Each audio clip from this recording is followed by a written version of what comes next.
इसलिए आपने जो है वो आज मीडिया को इनवाइट किया है। आज 49 दिन महाबोधि महाविहार मुक्ति आंदोलन को बीटी एक्ट 1949 को रद्द कराने के लिए बोध गया में 49 दिन से धरना प्रदर्शन चल रहा है।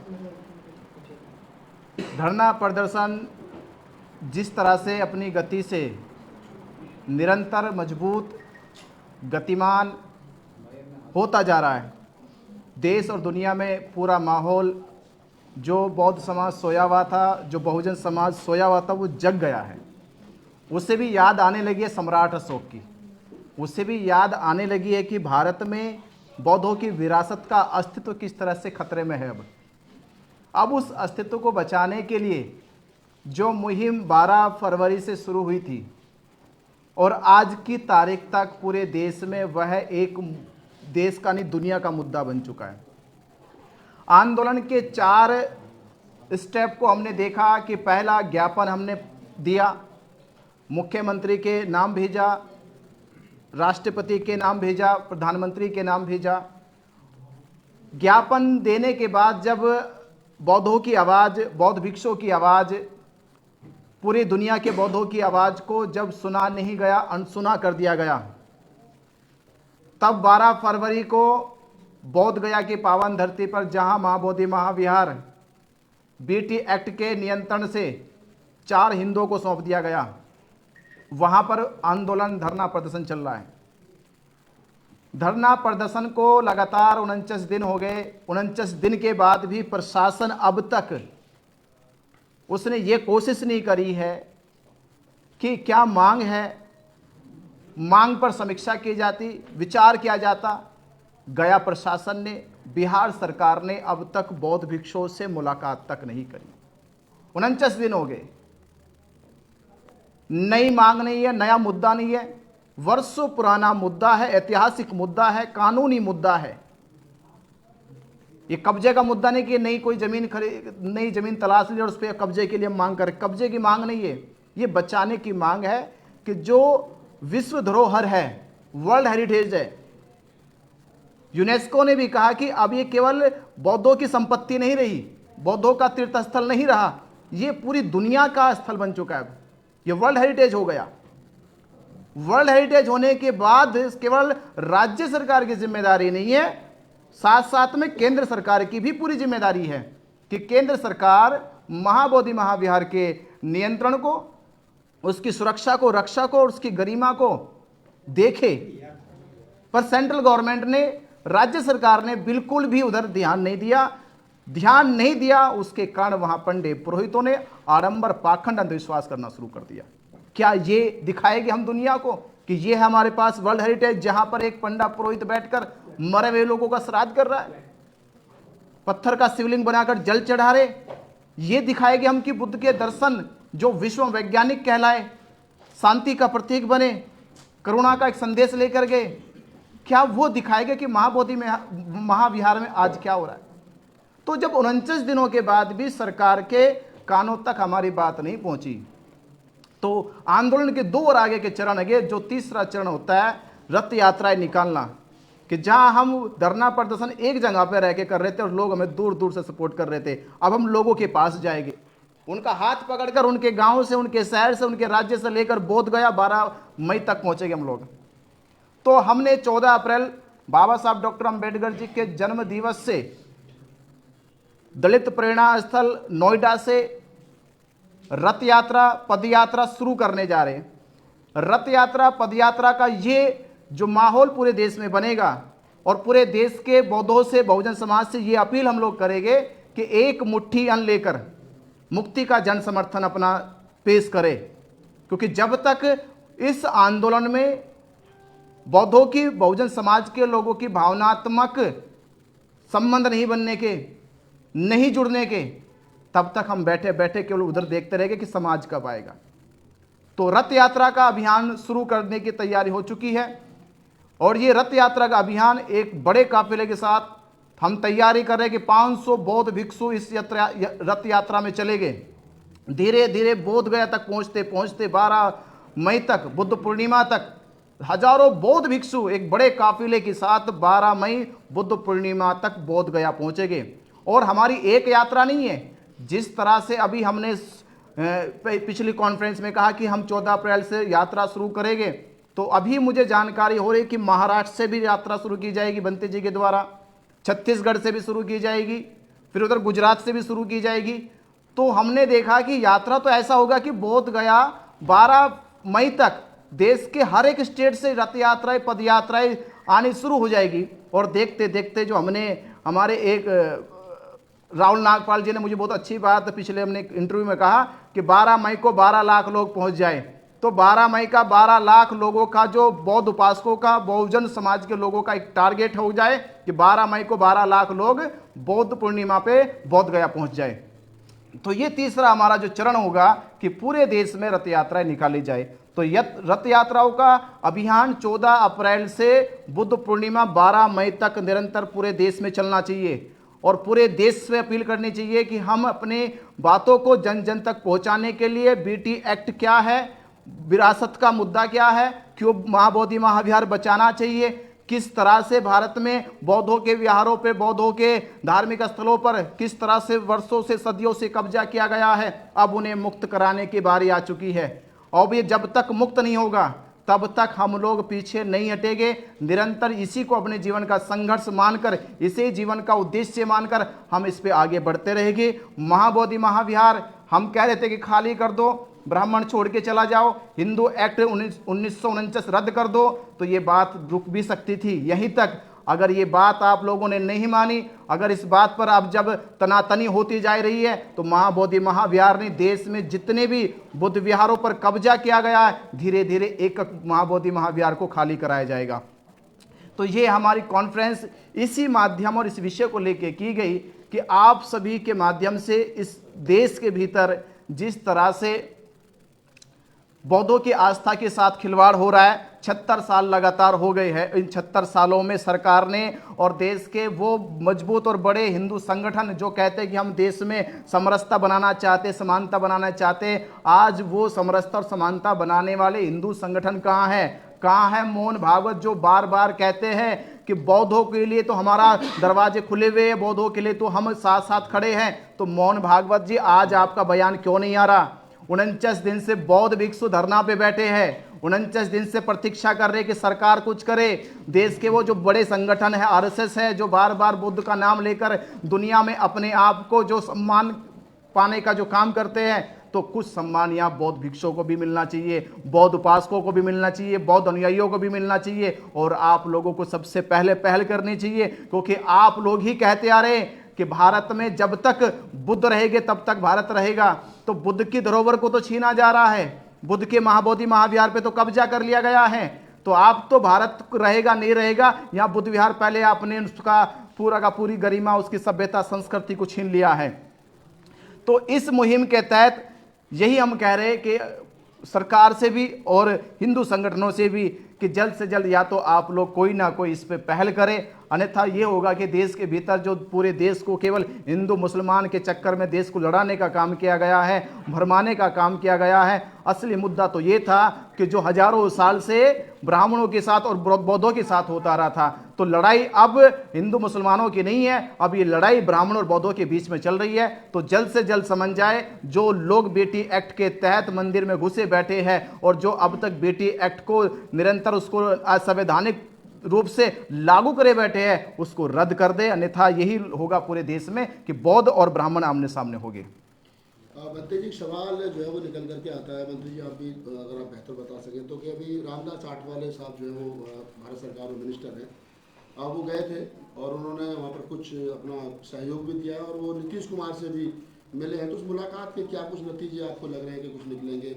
नीतीश कुमार जी ने आश्वासन दिया है कि हम इसको गंभीरता से लेंगे। देखिए, पहली बात तो मैं एक बात बता दूं, हमारे बीसी के पार्टी के चीफ हैं थोल तिरुमावलवन और उनके एक और सांसद हैं रवि कुमार। वो दोनों लोग एक ज्ञापन उन्होंने देश के कानून मंत्री अर्जुन राम मेघवाल जी को दिया था, उनसे पर्सनली मिले थे और उन्होंने कहा था 1 हफ्ते के अंदर हम इसका समाधान करेंगे, चूँकि ये जायज़ मांग है। और उधर रामदास अठावले जी वहाँ पहुँचे, महाबोधि महाविहार धरना स्थल पर पहुँचे और उन्होंने भी आश्वासन दिया कि मैं नीतीश कुमार जी से मिलूंगा, राज्यपाल जी से मिलूंगा, इसका समाधान कराएंगे। लेकिन मुझे अभी तक कोई आउटकम उसका नज़र नहीं आता, और इसलिए नज़र नहीं आता क्योंकि जिनसे मांग कर रहे हैं उनके मन में ईमानदारी नहीं है, पवित्रता नहीं है। तो मैं उनको एक बात के लिए आगाह कर दूं कि ये महाबोधि महाविहार पूरे दुनिया के बौद्धों की आस्था का केंद्र है। इस महाबोधि महाविहार पर तथागत बुद्ध को बोधि प्राप्त हुई थी, और वहाँ जिस तरह आप ऐसे काम कर रहे हैं, ऐसे आयोजन कर रहे हैं जो बुद्धिज्म के खिलाफ है, जो अंधविश्वास पाखंडवाद को बढ़ावा देते हैं। अगर कोई आपके जो मंदिर है, कृष्ण के मंदिर है, राम के मंदिर हैं, अगर कोई उस मंदिर में जाके कोई नमाज पढ़ना शुरू कर दे, या कोई चर्च का पादरी कोई आके वहाँ अपनी प्रेयर शुरू कर दे, तो क्या आप उसको स्वीकार करेंगे? बौद्धों की आस्था के केंद्र में ऐसा कोई भी कार्य चाहे वो पिंडदान हो या कोई भी, क्यों कर रहे हो भैया आप? आपके पास क्या मंदिरों की कमी? आपके पास तो लाखों मंदिर हैं। तो आज ये आंदोलन हम जन जन तक, पूरे देश के कोने कोने तक, पूरे दुनिया के कोने कोने तक लेके जा रहे हैं। और सफलता इस बात की देखिए, अभी परसों बहुत बड़ा प्रदर्शन लंदन के अंदर हुआ है, जहां सैकड़ों और हजारों की मात्रा में लोगों ने प्रदर्शन किया। लास्ट वीक वाशिंगटन डीसी में हुआ, न्यूयॉर्क में हुआ, ऑस्ट्रेलिया के अंदर हुआ, फ्रांस में, जर्मनी में, तमाम देशों में जहां जहां तथागत बुद्ध को मानने वाले लोग हैं, महाबोधि महाविहार की मुक्ति के लिए आवाज बुलंद कर रहे हैं। और अभी तो हम केवल महाबोधि महाविहार की मुक्ति की बात कर रहे हैं, क्योंकि हम इस मसले को बढ़ाना नहीं चाहते। आप तो मंदिरों में मस्जिद तलाशते फिर रहे हो, लेकिन ध्यान रखना, अगर सारे धार्मिक स्थलों पे खुदाई हो जाए तो 500 साल से पहले के जितने भी मंदिर या जितनी भी विरासत मिलेगी वो बुद्ध की मिलेगी। खुद स्वामी विवेकानंद जी ने अपनी राइटिंग्स के अंदर वॉल्यूम 7 में बताया है कि अनेकों बौद्ध मंदिरों पर कब्जा करके हिंदू मंदिर बनाए गए। पुरी का, जगन्नाथपुरी का जो मंदिर है वो बुद्ध का मंदिर है। और हमारे खुद के जो लोगों ने जो रिसर्च किया है, उस रिसर्च में पाया है, आपको पता होगा जब आदरणीय नरेंद्र मोदी जी मुख्यमंत्री थे गुजरात के, तो सोमनाथ टेम्पल के नीचे खुदाई शुरू की गई थी आर्कियोलॉजिकल सर्वे ऑफ इंडिया के द्वारा। उसके नीचे बुद्ध का मंदिर, बुद्ध की गुफाएं निकल आई, तुरंत उसको वहीं पे उन्होंने जांच को रोक दिया।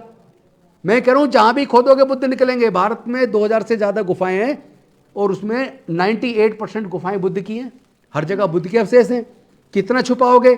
जहां भी खुदाई होगी केवल बुद्ध निकलेंगे। अगर आप महाबोधि टेम्पल को तुरंत बौद्धों को सौंप देते हैं, उसका मैनेजमेंट कमेटी बीटी एक्ट 1949 को तुरंत रिपील करके, तो ये शायद पूरे देश के लिए अच्छा होगा और ये इन लोग के लिए अच्छा होगा। वरना अभी हम महाबोधि महाविहार की मुक्ति की बात कर रहे हैं, उसके बाद जितने बौद्ध मंदिरों पे कब्जा किया गया है फिर हम उसके लिए भी आंदोलन छेड़ेंगे। और हम और बंते जी और तमाम बौद्ध भिक्षु और तमाम अम्बेडकरी या बुद्धिस्ट उपासक, जो पूरे देश के अंदर उपासक उपासिकाएं जो मूवमेंट चला रही हैं, अब हम इस आंदोलन को एक एक घर, एक एक गांव तक लेके जाएंगे। अभी तो 14 अप्रैल को दलित प्रेरणा स्थल नोएडा से इस धम्म यात्रा की, इस न्याय यात्रा की, शांति यात्रा की शुरुआत हो रही है, जिसमें पद यात्राएं भी होंगी।